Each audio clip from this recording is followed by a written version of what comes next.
Di balik keheningan malam yang menyelimuti kota Satria, ada sebuah kisah yang tak tampak di permukaan, kisah tentang harapan, pengorbanan, dan rahasia yang tersembunyi di antara senyuman yang terlihat sempurna.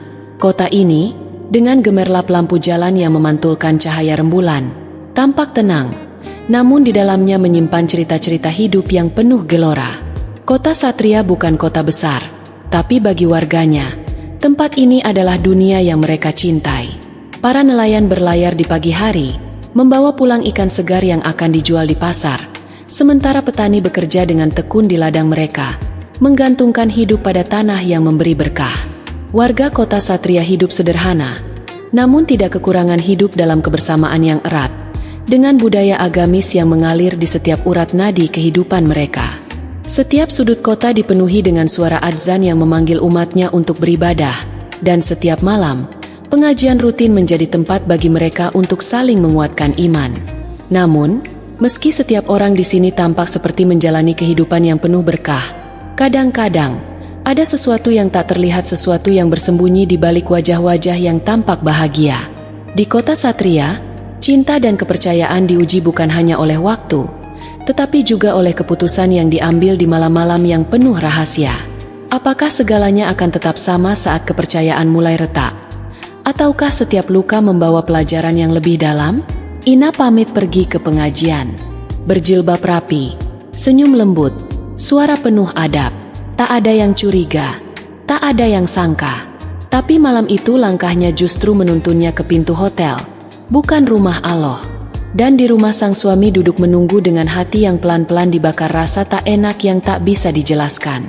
Sebelum kita lanjut ke ceritanya, silahkan tulis dari mana asal kota kalian dan tuliskan cerita menarik atau pengalaman menarik kalian di kolom komentar. Malam merangkap pelan di langit kota kecil itu, seperti menyimpan rahasia yang enggan terungkap. Udara lembab, sisa hujan masih menggantung di dedaunan, menyisakan aroma tanah basah yang menguar pelan lewat jendela yang tak sepenuhnya tertutup. Di ruang tengah yang remang, Bima duduk sendirian di sofa. Tubuhnya tenggelam dalam keheningan. Televisi menyala, tapi hanya menampilkan layar biru. Remote masih tergeletak di atas meja, tak tersentuh sejak sore. Bukan karena ia tak tahu harus menontonnya apa, tapi pikirannya tak benar-benar ada di situ. Hari itu pikirannya sedang penuh tentang pekerjaan yang melelahkan, tentang rumah yang makin sunyi, dan tentang istrinya Ina yang belakangan makin sering keluar rumah dengan alasan kegiatan majelis. Ia tak pernah melarang. Tentu saja tidak. Ina adalah perempuan salehah, penurut dan anggun. Tapi entah mengapa malam itu ada sesuatu yang terasa berbeda. Ada keheningan yang terlalu berat untuk dijelaskan. Ina muncul dari kamar mengenakan gamis biru pastel dan kerudung panjang berwarna senada. Wajahnya bersih, matanya bersinar, bibirnya dipulas tipis, tidak berlebihan. Ia tampak cantik seperti biasa. Tapi malam itu ada hal lain yang mencolok. Aroma parfumnya lebih tajam dari biasanya. Ina berdiri di depan cermin, memperbaiki kerudungnya dengan teliti seperti ingin memastikan semuanya sempurna. Bima memperhatikan dari balik sofa. "Sayang, aku ikut pengajian malam ini ya. Ustazah dari Jakarta datang. Katanya materinya soal hati dan istiqomah," kata Ina sambil tersenyum lembut. Suaranya lembut, seperti biasanya. Namun, Bima menangkap nada gugup yang tipis di sana. Terlalu tipis untuk dituduh, tapi cukup kuat untuk dirasakan. Ia mengangguk pelan. "Iya, hati-hati di jalan. Pulangnya jangan terlalu malam," jawabnya sambil menatap mata istrinya. Ina mengangguk lalu mencium punggung tangan suaminya dengan hikmat. Ritual kecil yang selama ini membuat Bima yakin bahwa Ina adalah berkah dalam hidupnya. Beberapa menit kemudian, suara pintu ditutup pelan. Bima hanya mendengarnya dari dalam tanpa bangkit untuk mengantar seperti biasa. Entah kenapa kakinya terlalu berat untuk digerakkan.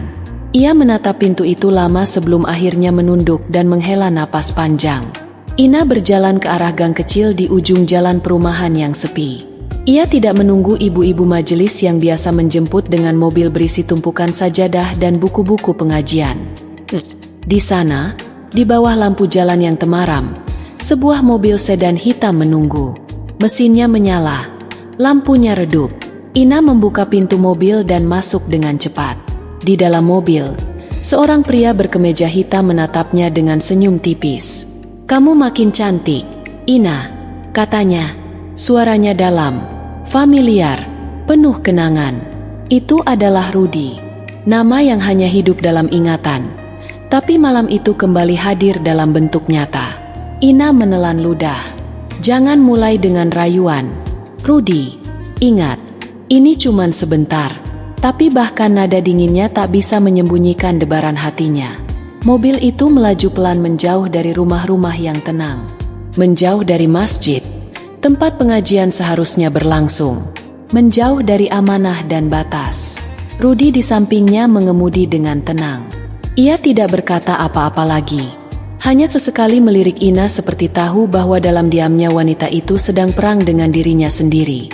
Mobil mereka akhirnya berbelok masuk ke parkiran sebuah hotel sederhana. Cukup jauh dari pusat kota, cukup tersembunyi dari mata siapapun. Sementara itu, Bima kembali ke sofa. Ia membuka grup WhatsApp pengajian dan matanya menatap layar dengan alis mengernyit. Beberapa ibu membagikan foto suasana masjid malam itu. Ramai, penuh tawa dan zikir. Tapi wajah Ina tidak tampak di sana. Ia scroll ke atas, mencari, memastikan, tapi hasilnya tetap sama. Tak ada tanda kehadiran istrinya. Ia mencoba menelepon, tapi deringnya hanya berputar tanpa jawaban. Dikirim pesan pun hanya satu centang. Perasaannya mulai tak tenang. Dingin mulai merayap ke punggungnya.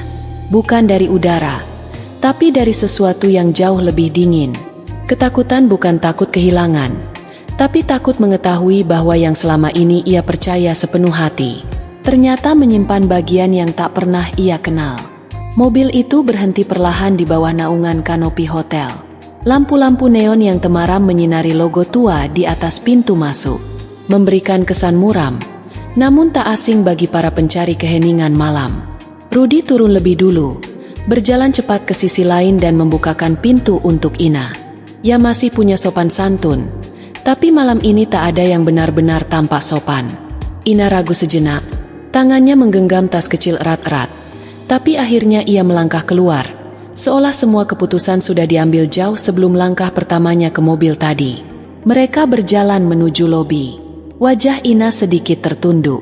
Bukan karena malu, tapi karena takut bertemu tatapan orang lain yang mungkin menyadari siapa dia. Petugas resepsionis menyambut mereka tanpa banyak bicara.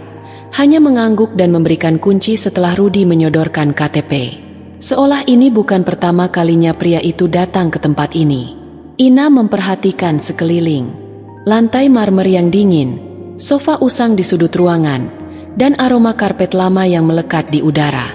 Rasanya seperti melangkah ke ruang lain, ruang yang tidak ada hubungannya dengan hidupnya selama ini.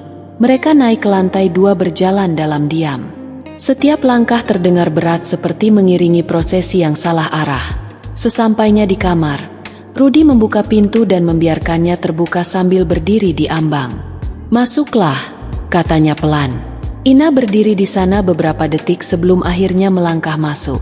Kamar itu sederhana, satu ranjang besar, sebuah sofa kecil, cermin besar di sisi kiri, dan jendela yang tertutup tirai krem kusam. Tidak ada yang istimewa, tapi ada suasana tegang yang menggantung di udara. Rudy duduk di ujung ranjang, menatapnya dalam diam. Mereka pernah sedekat itu, bahkan lebih. Tapi malam ini terasa asing. Terlalu asing. "Kamu yakin mau ada di sini, Ina?" tanya Rudy. Akhirnya suaranya lebih lembut dari biasanya. Ina tidak menjawab langsung. Matanya kosong menatap lantai.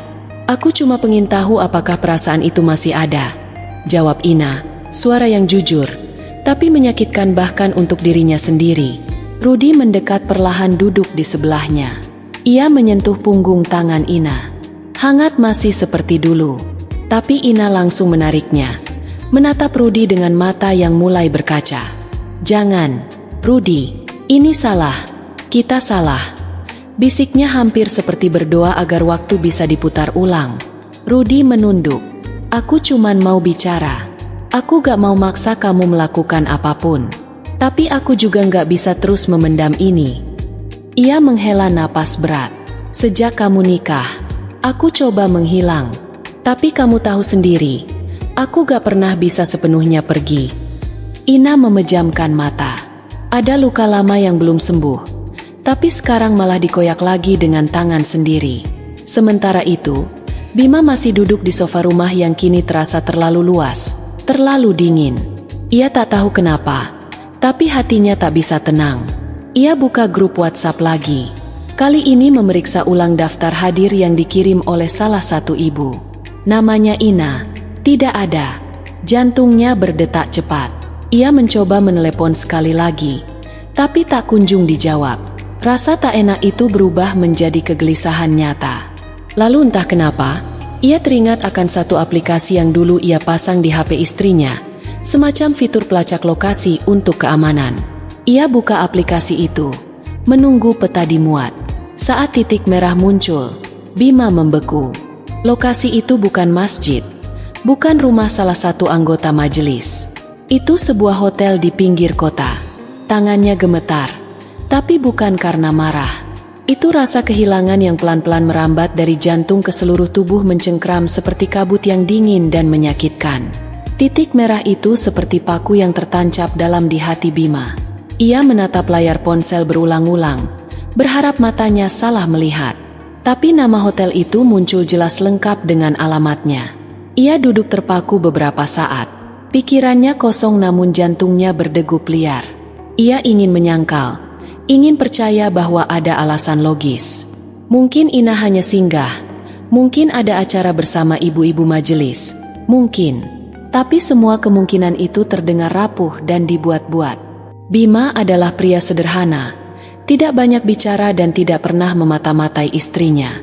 Tapi malam ini imannya diguncang oleh fakta yang tak bisa dibantah. Dengan tangan yang masih gemetar, Bima berdiri dan mengambil jaketnya. Ia keluar rumah tanpa berkata sepatah kata pun, tanpa rencana, hanya mengikuti sinyal dari peta di ponselnya. Di dalam mobil, matanya menatap lurus ke depan, tapi pikirannya berkelana ke segala penjuru. Mengingat setiap senyum Ina, setiap doa yang mereka panjatkan bersama, setiap pelukan pagi sebelum berangkat kerja. Apakah semua itu hanya sandiwara? Apakah perempuan yang ia nikahi dengan niat paling suci itu menyimpan hati yang lain? Bima menggigit bibirnya kuat-kuat. Ia bukan pria cengeng, tapi malam ini matanya berkaca dan genggaman tangannya disetir terasa seperti sedang memegang bara. Di kamar hotel, Rudi dan Ina masih duduk dalam diam. Waktu berjalan lambat. Ina akhirnya berdiri dan membuka tirai, menatap kota yang mulai sepi. Lampu-lampu jalan tampak redup, seperti ikut malu melihat apa yang terjadi di balik jendela itu. Aku bodoh, gumam Ina lirih. Rudi berdiri di belakangnya, tapi menjaga jarak. Kamu cuman rindu? Tanya Rudi pelan. Rindu itu manusiawi, lanjutnya. Ina menoleh dengan mata merah menahan emosi yang campur aduk. Tapi aku istri orang. Rudi, ini bukan tentang rindu, ini tentang pengkhianatan. Suaranya pecah dan kalimat itu seperti tamparan bagi dirinya sendiri. Tangannya mengepal, tapi tubuhnya gemetar seperti daun. Rudi mendekat, mencoba menyentuh bahunya, tapi Ina menghindar. Jangan tambah rusak, Rudi, jangan buat aku lebih hancur dari ini, katanya nyaris berbisik. Ia mundur mengambil tasnya dari sofa. Aku harus pergi. Tapi sebelum langkahnya sampai ke pintu, suara ketukan keras menghentikannya. Duk, duk, duk. Suara itu penuh kemarahan dan luka. Ina, buka pintunya. Suara Bima. Ina membeku. Ia tak salah dengar. Itu benar-benar suara suaminya. Rudi melangkah mundur, tubuhnya menegang. Ina berjalan pelan ke pintu seperti sedang menuju pengadilan. Tangannya gemetar saat menyentuh gagang. Ia membuka pintu perlahan dan di sana berdiri lelaki yang hatinya baru saja remuk. Mata Bima menatap langsung ke mata Ina. Ia tidak berteriak, tidak menangis, tapi sorot matanya cukup untuk menjelaskan segalanya. Tatapan itu bukan hanya marah, tapi kecewa. Kecewa pada orang yang paling ia percaya. Kecewa pada dunia yang tak lagi bisa ia pahami. Kamu ke pengajian, ya? Tanya Bima dengan suara berat. Ina tidak mampu menjawab. Kata-kata itu terlalu berat untuk ia sanggah, tapi juga terlalu tajam untuk ia benarkan. Rudi berdiri di baliknya, membisu seperti bayangan kesalahan yang tak bisa disembunyikan lagi. Bima melangkah mundur 1 langkah, lalu 2. Hijabmu indah, Ina, tapi hatimu kini terasa asing, katanya pelan. Sebelum berbalik meninggalkan mereka berdua di ambang kehancuran, Ina berdiri membeku di ambang pintu. Tubuhnya kaku seperti patung. Sementara pintu itu perlahan tertutup kembali oleh angin malam. Langkah Bima menjauh tanpa suara, tapi tiap detaknya menggema keras di kepala Ina. Jantungnya berdetak kacau, kakinya lemas, dan matanya mulai panas. Tak ada teriakan, tak ada amarah yang meledak. Hanya tatapan itu, tatapan yang sunyi, tapi mengandung luka yang lebih dari pisau manapun. Dan itu lebih menakutkan bagi Ina. Luka yang diam, yang akan mengendap lama.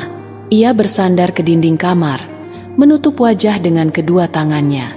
Lalu tubuhnya perlahan tergelincir jatuh ke lantai, tenggelam dalam tangis yang tak bisa ia bendung lagi. Rudi masih berdiri di tempatnya, tak sanggup mendekat. Ia ingin menenangkan Ina, ingin mengatakan sesuatu yang bijak, atau setidaknya memberi pelukan. Tapi ia tahu saat ini bukan tempatnya untuk menjadi penyelamat.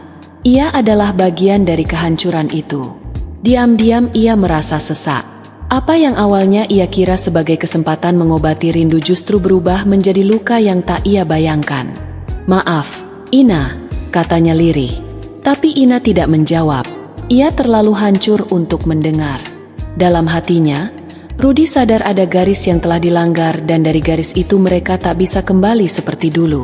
Sementara itu, Bima menyetir kembali ke rumah dengan pandangan kosong. Jalanan kota yang basah oleh hujan seperti mencerminkan hatinya. Dingin, beku, dan penuh genangan. Ia tidak tahu harus berpikir apa. Kepalanya penuh, tapi pikirannya kosong. Yang ia tahu hanyalah rumah tidak akan sama lagi. Hatinya tidak akan sama, dan cinta.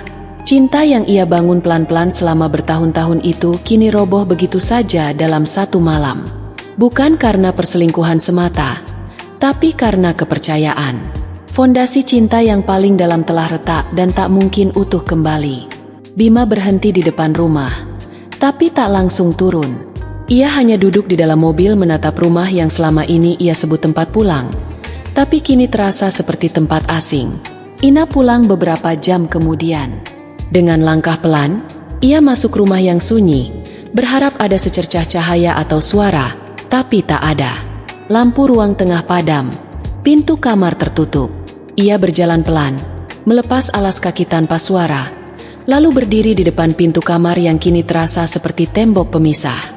Ia ragu mengetuk dan ketika ia akhirnya mendorongnya pelan, ia melihat Bima tertidur di sofa dalam kamar, masih mengenakan jaket dengan ponsel tergeletak di dada. Wajahnya letih seolah perang batin tadi membuat tubuhnya menyerah. Ina mendekat, duduk di ujung ranjang, menatap sosok suaminya dengan mata basah. "Maafkan aku," bisiknya, begitu pelan hingga hanya malam yang mungkin mendengarnya. Bima tidak menjawab, masih terbaring diam. Ina merasakan ada sesuatu yang sangat berat dalam keheningan itu. Sebuah jurang antara mereka yang semakin dalam. Ia ingin menjelaskan, ingin bicara, ingin menangis dalam pelukan Bima dan berkata bahwa semuanya salah. Tapi ia tahu kadang kata maaf tak cukup. Tidak untuk luka yang dalam, tidak untuk kepercayaan yang dihancurkan sendiri. Ia hanya bisa berharap mungkin waktu bisa menjadi obat. Tapi bahkan itu pun terasa terlalu jauh malam ini. Pagi menjelang perlahan, cahaya matahari menyelinap masuk melalui celah tirai, mengusir sisa kelam dari malam yang panjang. Ina masih duduk di sisi ranjang, mata sembab, belum juga memejamkan mata sejak semalam. Bima perlahan membuka mata. Ia melihat istrinya di sana, masih mengenakan pakaian yang sama seperti malam sebelumnya. Mata mereka bertemu dan untuk sesaat dunia terasa hening. Tak ada sapa, tak ada salam, hanya tatapan yang menyimpan ribuan kata yang belum terucap. Bima duduk perlahan menyandarkan tubuhnya ke sandaran sofa. Wajahnya tenang, tapi matanya masih merah seperti bekas badai yang belum benar-benar reda. Aku gak tahu harus ngomong apa, katanya pelan. Ina akhirnya bicara. Suaranya para pelan, nyaris tak terdengar. Yang aku tahu, aku salah, jawab Ina, memecah keheningan yang hampir menelan mereka berdua. Bima menatap keluar jendela tak menjawab. Ina menunduk menggenggam jemarinya sendiri yang terasa dingin. Aku cuma lelah jadi istri sempurna di mata orang. Sementara hatiku sendiri retak. Aku nggak punya tempat cerita. Enggak tahu harus kemana. Air matanya kembali mengalir. Tak bisa ia tahan. Dan aku tahu aku cari pelarian yang salah. Aku tahu dan aku tahu aku hancurin kamu. Bima menghela napas panjang. Lelah bukan alasan untuk mengkhianati. Semua orang lelah. Ina. Tapi nggak semua memilih luka sebagai obatnya. Hening menyelimuti mereka lagi. Bima bangkit berjalan perlahan ke kamar mandi. Ia menatap wajahnya di cermin kusut, tua, dan penuh gurat kecewa. Ia membasuh wajahnya, mencoba membuang semua yang semalam tertinggal. Tapi luka di hati tidak semudah itu dihapus air. Ketika ia kembali ke kamar, Ina masih di tempat yang sama seolah waktu tak bergerak. Bima duduk di hadapannya. Kamu tahu, katanya pelan. Aku nggak pernah minta kamu jadi sempurna. Aku cuma pengin kamu jujur. Kalau kamu sedih, bilang. Kalau kamu kecewa, ngomong. Aku suamimu. Ina, bukan cuma teman tidur, tapi teman hidup. Kata-kata itu menampar Ina lebih keras dari teriakan manapun. Aku nggak mau kehilangan kamu. Ina bicara. Kali ini lebih tegas meski suaranya masih bergetar. Aku tahu aku sudah salah, tapi aku siap berubah. Aku siap terima apapun hukuman dari kamu. Dan tapi jangan biarkan aku jalan sendiri di rumah ini. Jangan diam. Bima menatapnya lama. Dalam hatinya perang masih terjadi antara cinta dan luka. Antara ingin bertahan atau melepaskan. Tapi di balik luka itu masih ada rasa yang belum mati. Meski nyaris kehilangan nyawanya semalam, ia menghela napas lalu menggenggam tangan Ina. Aku nggak tahu bisa sembuh atau enggak. Tapi aku juga gak mau pergi karena rumah ini kita bangun bersama. Ina terisak lalu memeluk Bima erat. Seperti memeluk satu-satunya nafas yang tersisa dalam hidupnya. Bima tak langsung membalas. Tapi akhirnya tangannya melingkar perlahan di punggung istrinya. Pelukan itu bukan pelukan bahagia. Bukan pula pelukan maaf yang tuntas. Tapi itu adalah pelukan dua manusia yang sama-sama terluka, sama-sama ingin memperbaiki. Tidak semua luka harus berakhir dengan perpisahan. Kadang yang paling menyakitkan justru menjadi jalan bagi dua hati untuk belajar mencinta dengan lebih jujur, lebih tulus. Dan pagi itu, meski belum sepenuhnya sembuh, mereka memilih tetap tinggal untuk saling menatap puing satu persatu.